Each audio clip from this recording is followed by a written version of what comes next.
Évidemment, ce que j'ai à dire est tel que son expression a plus d'importance pour moi que le contenu. La philosophie, en général, est une question de contenu. Mais je fais, pour ma part, appel davantage à la sensibilité qu'à l'intelligence. Et dès ce moment, c'est l'expression par son caractère sensible qui compte le plus. D'ailleurs, ma philosophie ne pourrait en aucune mesure s'exprimer sous une forme qui ne soit pas sensible. Il n'en resterait absolument rien. C'est seulement à partir du moment où je donne une forme qui pourrait passer pour passionné, qui peut aussi passer pour noir, mais je ne crois pas être plus noir que Nietzsche. En vérité, c'est une bénédiction et une malédiction que d'enseigner, sur toute chose, se trouve le ciel hasard, le ciel innocence, le ciel à peu près, le ciel témérité. Par hasard, c'est là la plus ancienne noblesse du monde, je l'ai rendue à toute chose, je les ai délivrés de la servitude du but. Vous voyez, n'est-ce pas, il s'agit essentiellement de délivrer les choses, c'est-à-dire l'existence et le monde, du but. Et Nietzsche est toujours dans le même sens.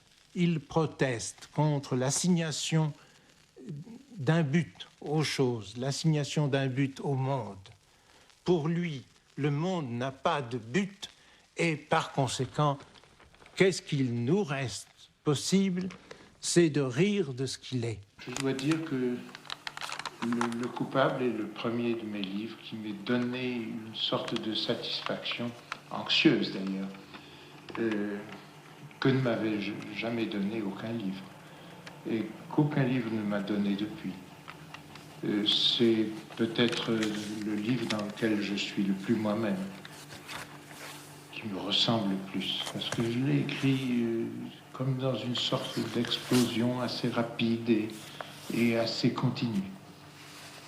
Le bonheur pour vous, le bonheur le plus grand paraît être en rapport avec la plus grande intensité des sensations perçues. Eh bien, je peux préciser ma pensée assez facilement. L'intensité des sensations est précisément ce qui détruit l'ordre. Et je ne crois pas que cela ait d'autre intérêt. Il est essentiel pour les hommes d'arriver à détruire, en somme, cette servilité à laquelle ils sont tenus du fait qu'ils ont édifié leur monde, le monde humain, monde auquel je tiens, d'où je tiens la vie, mais qui tout de même porte avec lui une sorte de charge, quelque chose d'infiniment pesant, qui se retrouve dans toutes nos angoisses et qui doit être levé d'une certaine façon. En fait, il est certain que je préfère entendre une sonate que si l'on me tirait un coup de canon dans l'oreille. L'intensité est cependant plus grande si l'on me fait un bruit énorme dans l'oreille, comme cela, exprès pour m'embêter.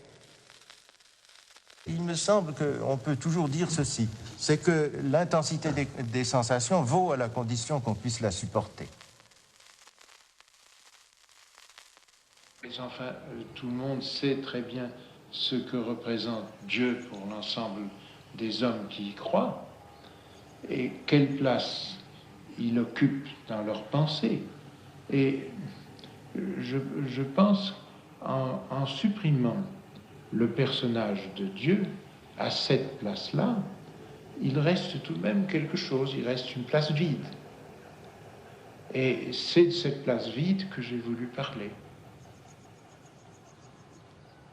Au fond, c'est à peu près la même chose que ce qui arrive quand on prend conscience pour la première fois de ce que signifie, de ce qu'implique la mort. C'est-à-dire le fait que tout ce que l'on est est fragile et périssable. Que l'on est par conséquent destiné à avoir ce sur quoi nous basons tous les calculs de notre existence se dissoudre comme dans une espèce de brume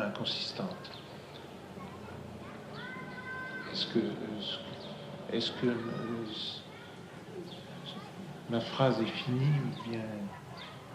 Oui. Peut-être que si elle n'est pas finie, ça n'exprime pas si mal ce que j'ai voulu dire.